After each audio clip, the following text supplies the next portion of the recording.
अस्सलाम वालेकुम नाजरीन, welcome to medical care TV. नाजरीन, मेडिकल केयर टीवी को सब्सक्राइब करने का बहुत बहुत शुक्रिया। मैं उन लोगों का बहुत बहुत मशकूर हूँ जिन्होंने हमारे चैनल को सब्सक्राइब किया और हमारी वीडियोस को बाकायदगी से देखते आ रहे हैं। नाजरीन, आज का मौजू बहुत ही दिलचस्प है लेकिन हैरानकुन भी है। और लास्ट वीडियोस में हमने गर्दन के दर्द के हवाले से बात की थी, उसी बेसिस पे अलग वीडियो बना रहे हैं और एक कमेंट के बेस पे हमने ये वीडियो उठाई और इसको बनाने जा रहे हैं। नाज़रीन, आज की ये जो वीडियो है ये गर्दन के हवाले से है। गर्दन में हमारे पास एक डिजीज है जिसको हम सर्वाइकल स्पॉन्डिलोसिस कहते हैं। अब सर्वाइकल स्पॉन्डिलोसिस और सर्वाइकल रेडिकुलोपैथी ये दोनों क्या चीजें हैं? सर्वाइकल स्पॉन्डिलोसिस या रेडिकुलोपैथी कब होता है, क्यों होता है और कैसे होता है, इस पे हम इस वीडियो में बात करने वाले हैं। बहुत से लोगों की जहन में ये एक बात होती है कि गर्दन का दर्द जो है वो शायद हमारे गलत बैठने की वजह से, हमारे बैड पोस्चर की वजह से होता है,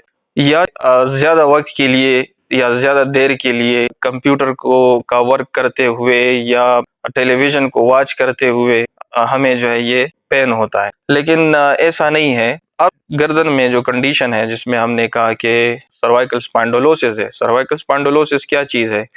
नाजरीन, इस वीडियो में हम सर्वाइकल स्पॉन्डिलोसिस और सर्वाइकल रेडिकुलोपैथी के हवाले से बात करेंगे। बहुत से लोगों के जहन में एक ख्याल होता है कि सर्वाइकल स्पॉन्डिलोसिस है और रेडिकुलोपैथी है, तो क्या ये एक चीजें हैं, दोनों सेम चीजें हैं? तो नहीं, असल में बात यह है कि जो सर्वाइकल स्पॉन्डिलोसिस है, सर्वाइकल स्पाइन के जो वर्टेब्रास होते हैं उन वर्टेब्रास की ये डीजेनरेटिव एक प्रोसेस है। उस डीजेनरेटिव प्रोसेस की वजह से ये कंडीशन बनती है और ये एज रिलेटेड होता है। आपके जहन में ये बात हो कि जो सर्वाइकल स्पॉन्डिलोसिस होती है ये एज रिलेटेड होती है। अब एक रिसर्च स्टडी कहती है कि तकरीबन 25% लोग जो कि 30 साल से नीचे हैं उनमें जो है सर्वाइकल स्पॉन्डिलोसिस के चांसेस होते हैं।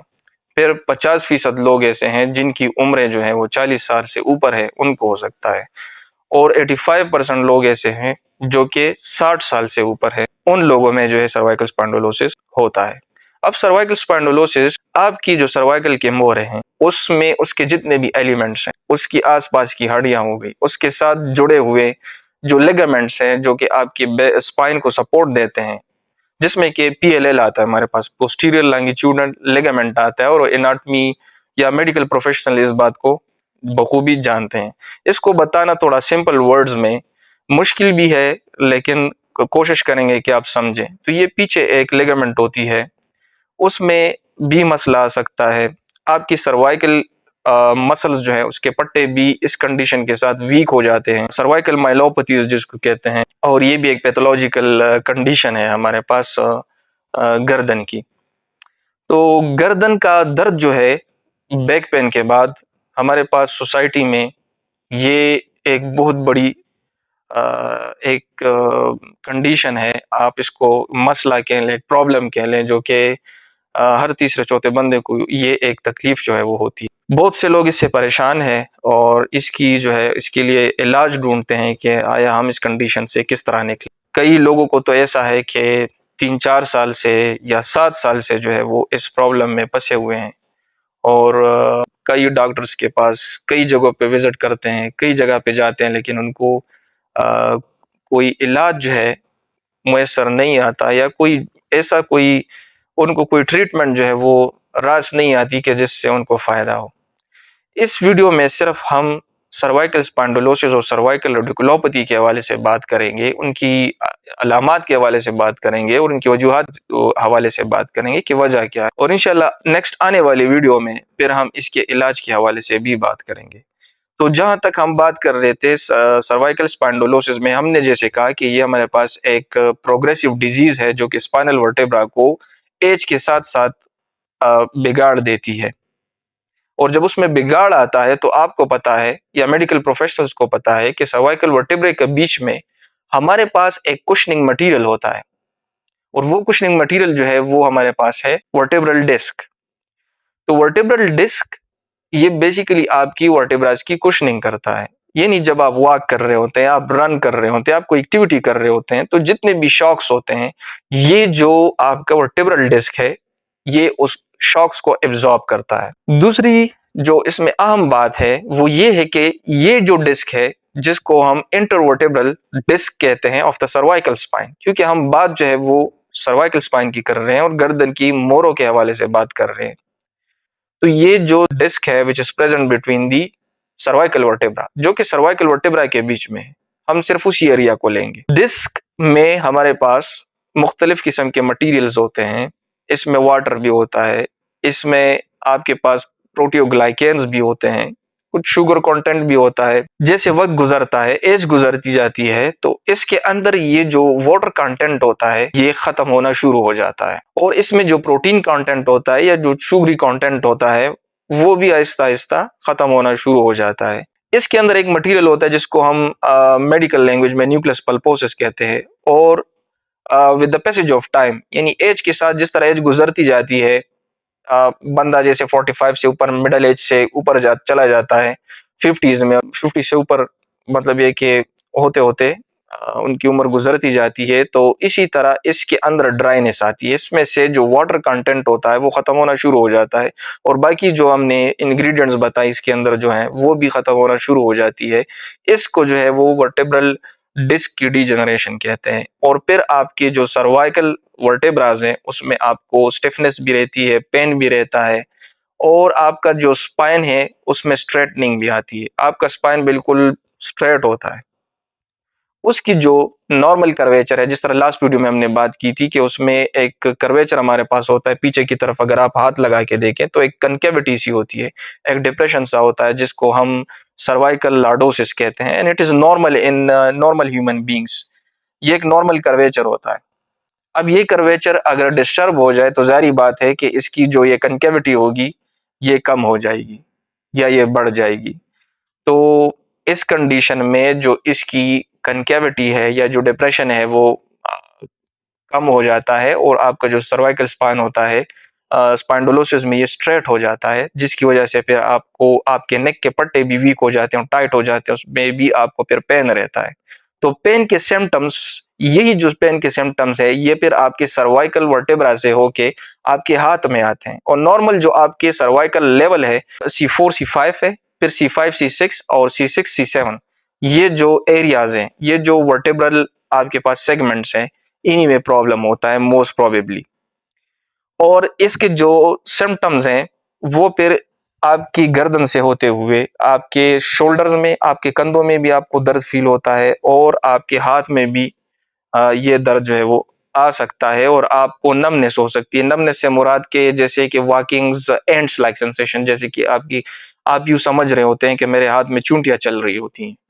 तो ये जो सेंसेशन है ये फिर आपको, ये जो सिम्टम्स हैं इसको हम अलामात कहते हैं, ये आपके गर्दन से होते हुए आपके कंधे और आपके आर्म्स में, आपके हाथ तक जो है वो आ सकती है। कभी कभी ये जो दर्द होता है ये चेस्ट में भी फील हो सकता है। असल में मेडिकल टर्मिनोलॉजी में इसको कहते हैं रेडिकुलोपैथी। अब सर्वाइकल स्पाइंडोलोसिस हुआ है लेकिन उसकी वजह से सर्वाइकल रेडिकुलोपैथी हुई है। ये नहीं है कि सर्वाइकल रेडिकुलोपैथी अलग एक डिजीज है और जो आपके पास स्पाइंडोलोसिस है, सर्वाइकल स्पाइंडोलोसिस, ये अलग एक डिजीज है, बल्कि जो रेडिकुलोपैथी है सर्वाइकल स्पाइंडोलोसिस की सिम्टम यानी उसकी अलामत है।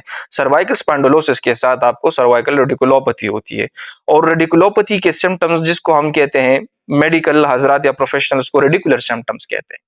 तो ये जो रेडिकुलर सिम्टम्स है ये मानो रेडिकुलर भी हो सकता है और बाय रेडिकुलर पेन भी आपको हो सकता है, लेकिन इस केस में हम एक साइड की जो पेन है जिसको हम रेडिकुलर पेन कहते हैं, जनरल टर्म में हम इसको डिस्कस करेंगे कि ये जो पेन होता है इसको बेसिकली रेडिकुलर पेन कहते हैं और ये एक जगह से दूसरी जगह में, जैसे मैंने आपको बताया कि आपके गर्दन से होके हुए आपके कंधे और फिर आपके हाथ तक आ जाता है, तो this is radicular pen.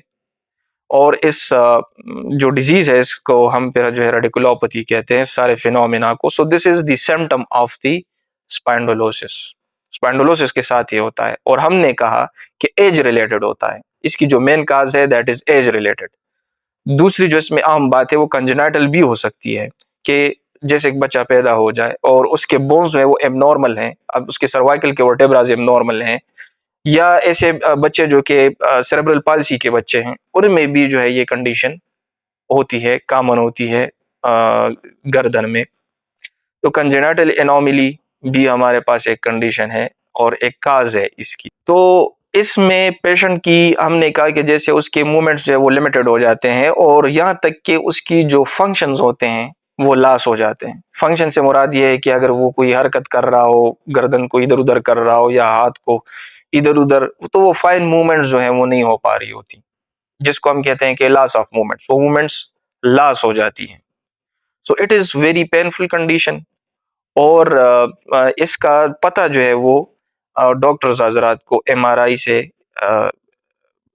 Report से जो है इसकी फाइंडिंग्स का पता चलता है कि किस एरिया में, किस सेगमेंट में जो है जो प्रॉब्लम है वो मौजूद है और इसकी जो रेडिकुलर सिम्टम्स हैं, कौन सी एरिया जो है इट इज रिस्पॉन्सिबल कि वो ये रेडिकुलर सिम्टम्स या ये जो रेडिकुलोपैथी है सर्वाइकल स्पाइन की ये काज करती है।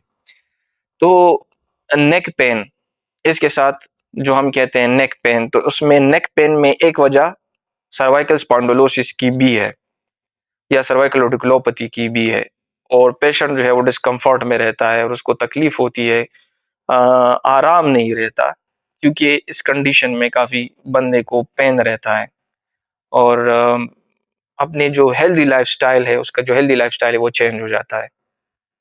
तो इसमें हमने इम्पोर्टेंट बात, इसमें हमने डिस्क की डिजेनरेशन की, इसमें हमने एज रिलेटेड बात की कि एज रिलेटेड होता है और 30 से ऊपर नॉर्मली देखा गया है कि 30 से ऊपर जो रिसर्च स्टडीज है वो यही कहती हैं कि 30 साल से ऊपर की जो लोग हैं इनमें फिर इसकी जो शनाख्त है वो हो सकती है कि हम कहते हैं कि इस बंदे को जो है सर्वाइकल स्पाइंडोलोसिस है। आप कहें कि बहुत ज़्यादा तकलीफ दे एक कंडीशन होती है। नाजरीन, इसमें थोड़ा सा हमने रेडिकुलोपैथी के बारे में आपको समझाना था।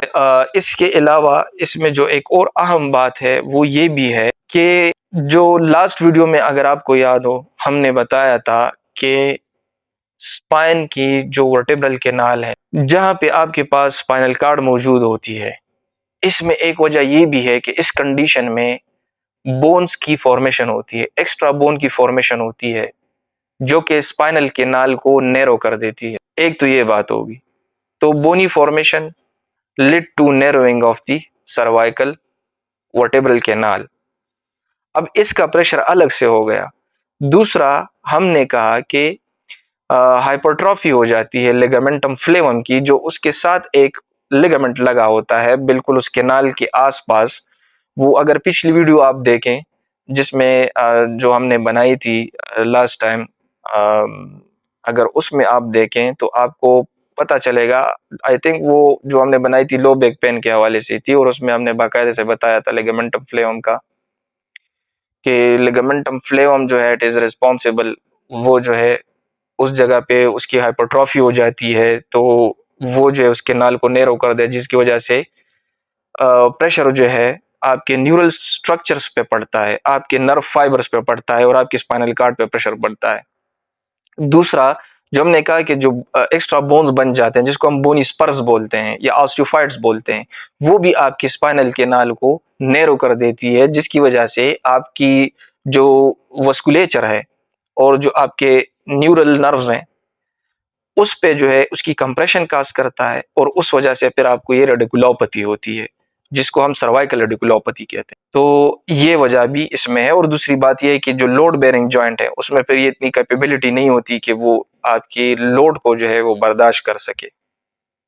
तो इम्पोर्टेंट काज इसमें हमारे पास फैसेट जॉइंट्स की डीजेनरेशन भी हो सकती है और डिस्क बल्ज भी हो सकता है कि अगर डिस्क बल्ज हो जाए, न्यूक्लियस पल्पोसिस निकल आए, उसकी वजह से आपके पीछे जो स्पाइनल कैनाल है उसमें नर्व रूट को कंप्रेस करे तो तब भी आपको सर्वाइकल रेडिकुलोपैथी होती। लेकिन जो स्पाइंडोलोसिस है, स्पाइंडोलोसिस जो डीजेनरेटिव प्रोसेस है, जब ये होगा तो उसके साथ फिर आपको रेडिकुलोपैथी भी हो सकती है और वो जो रेडिकुलर सिम्टम्स हैं वो आपके फिर आपके नेक से, जैसे मैंने बताया, आपके कंधे में और आपके हाथ तक आ सकते हैं। तो ये सारी कहानी जो थी that is about the radiculopathy. उम्मीद करता हूं कि आपको समझ आई होगी। इंशाल्लाह नेक्स्ट वीडियो में हम सर्वाइकल स्पॉन्डिलोसिस है इसकी इलाज के हवाले से और रेडिकुलोपैथी है इसके हवाले से बात करेंगे कि इससे जो है आप अपने आप को किस तरह इस कंडीशन से निकालेंगे। इंशाल्लाह हम आने वाली वीडियो में जो है इस पे बात करेंगे कि सर्वाइकल स्पॉन्डिलोसिस और रेडिकुलोपैथी की जो ट्रीटमेंट है उसके बारे में हम बताएंगे कि वो ट्रीटमेंट जब आप करेंगे तो उससे आपको इंशाल्लाह ताला फ़ायदा होगा। तो आप मेडिकल केयर टीवी को देखते रहें। अगर आप में से किसी ने अभी तक हमारा चैनल सब्सक्राइब नहीं किया तो आपसे दरख्वास्त है कि आप हमारे चैनल को सब्सक्राइब करें और साथ में जो लगे बेल आइकन है उसको ज़रूर प्रेस करें ताकि आपको आने वाली हर वीडियो की नोटिफिकेशंस बर वक्त मौसूल हो सके। अब तक के लिए काफ़ी है। इंशाल्लाह नेक्स्ट वीडियो में दोबारा आपसे बात होगी। तब तक के लिए अल्लाह हाफिज़।